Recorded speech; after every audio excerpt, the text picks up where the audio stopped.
کردار پہ. اب نواز شریف جنرل باجوہ پر جو الزام لگا رہے ہیں پی ٹی آئی نے وہ موجودہ حکمرانوں اسٹیبلشمنٹ پر وہی الزامات لگائے ہیں. اب سوال یہ ہے کہ اگر عمران خان نے ان کے ساتھ فرض کریں غلط بھی کیا، ان کے حوالے سے غلط رویہ رکھا، تو اتنی تو ان میں ڈیسنسی ہونی چاہیے کہ عمران خان اور ان کے ساتھیوں کے ساتھ ہونے والے سلوک کی مذمت ہی کر دیتے. اس طرح نواز شریف نے عدلیہ کے اس قابل اعتراض رویے کی بھی مذمت نہیں کی جو اس نے سب سے بڑی اپوزیشن جماعت کے ساتھ اختیار رکھا ہے. یعنی دوسروں نے، یعنی عمران خان نے اگر غلطیاں کی ہیں تو کیا آپ کو صرف یہ کہہ کے اپنا دامن چھڑا لیں کہ چونکہ ہمارے ساتھ بھی یہی ہوا تھا لہٰذا عمران خان کے ساتھی شکایت نہ کریں؟ اگر ایسے ہی تو پھر تو پاکستان ایک گھن چکر میں پھنسا ہوا ہے، اس سے تو کبھی نکل ہی نہیں سکے گا.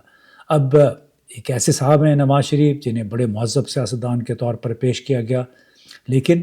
انتخابات کی اصل حقیقت وہ جانتے ہیں. 27ویں ترمیم کے حق میں ووٹ ڈالنے کے لیے قومی اسمبلی میں بھی حاضر ہوئے. وہ ان کا ووٹ تو ضروری بھی نہیں تھا، چاہیے بھی نہیں تھا حکمران جماعت کو، لیکن پھر بھی وہ حاضر ہوئے تاکہ ان طاقتوں کو خوش رکھ سکیں، ایسا لگتا ہے، جو مریم نواز کے سیاسی مستقبل کے تحفظ کے لیے اہم سمجھے جاتے ہیں. جنرل باجوہ کے برعکس جو میڈیا کو بار بار کہتے تھے کہ عثمان بزدار کو بدلنے کی ضرورت ہے اور وہ اس منصب کے لیے موزوں نہیں ہے، خود ہمارے ساتھ 2-3 ملاقاتوں میں جنرل باجوہ نے بار بار یہی باتیں کی. اب نواز شریف عمران خان اور جنرل باجوہ دونوں کو مجرموں کے طور پر پیش کر رہے ہیں جنہیں احتساب کے کٹہرے میں لایا جانا چاہیے، لیکن نہ تو آئین سے انحراف کی بات کر رہے ہیں گزشتہ 2-3 سالوں میں ہوا، نہ ہی اپنے جماعت کے اس کردار پر روشنی ڈال رہے ہیں جس نے کئی سویلین اختیارات بالکل اس سے دستبردار ہو کر فوجی اسٹیبلشمنٹ کو 26ویں اور 27ویں ترمیم کے ذریعے مزید مضبوط کر دیا ہے، عدلیہ اور پارلیمان کو کمزور کر دیا ہے، اور کلیدی کردار اس میں ظاہر ہے پاکستان مسلم لیگ اور پاکستان پیپلز پارٹی کا ہے. اب ان کے جو یہ بڑی زوردار دبنگ قسم کی پریس کانفرنس تھی، اسی حوالے سے پھر بڑے لوگوں نے مختلف جگہوں پہ سوالات اٹھائے. چند سوالات ہیں وہ میں بھی دہرا دیتا ہوں یہاں پہ کہ جب نواز شریف کہتے ہیں کہ عمران خان اکیلا نہیں بلکہ دوسرے بھی مجرم تھے، تو کیا وہ لوگ بھی مجرم تھے جنہوں نے 1985 میں غیر جماعتی الیکشن میں کے بعد ان کو پنجاب کا وزیر اعلیٰ بنا دیا تھا؟ کیا وہ بھی مجرم تھے جنہوں نے 1988 میں ISI کی مبینہ فنڈنگ اور اسلامی جمہوری اتحاد کے ذریعے انہیں وزیر اعلیٰ بنوایا اور پیپلز پارٹی کا راستہ روکنے کی کوشش کی؟ کیا وہ بھی مجرم تھے جنہوں نے 1990 میں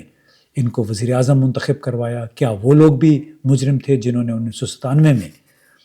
نواز شریف کو 2/3 اکثریت کے ساتھ وزیر اعظم بنوایا؟ کیا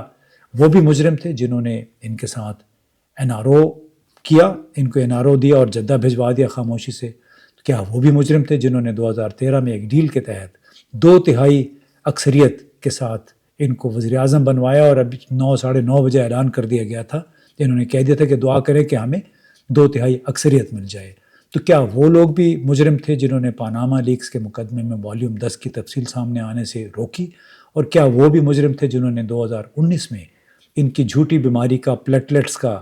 ڈرامہ رچایا تاکہ وہ لندن جا سکیں؟ اس کے بعد جب سے آئے ہیں اللہ کرے ان کی یوں ہی صحت مند رہیں، انہیں کوئی بیماری نہیں ہوئی، پلیٹلیٹس کی کمی کی کوئی شکایت نہیں ہوئی ہے. تو کیا وہ لوگ بھی مجرم ہیں جنہوں نے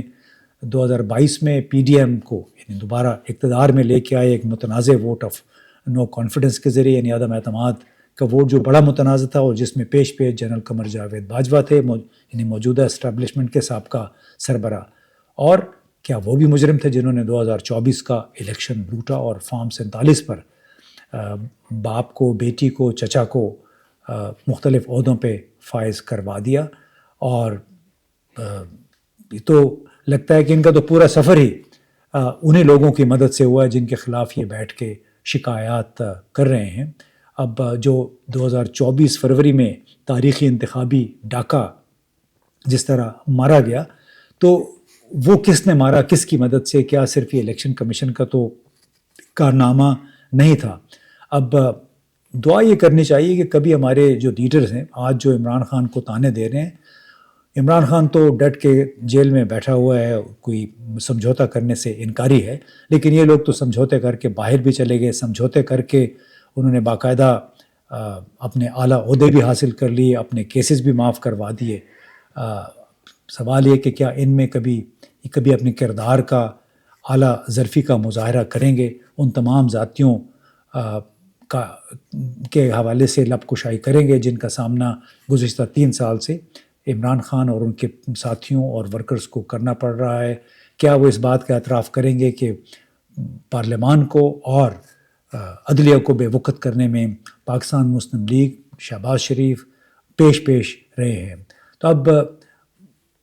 مسلم لیگ کے ساتھ ساتھ پیپلز پارٹی بھی اس میں برابر کی شریک ہے ان تمام معاملات میں،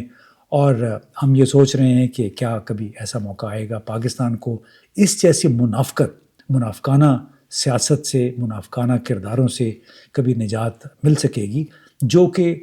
سیاسی عام لوگوں کے حقوق کا تحفظ کرنے کے بجائے مسلسل ان سے دستبردار ہوتے جا رہے ہیں، کیونکہ ان کے اپنے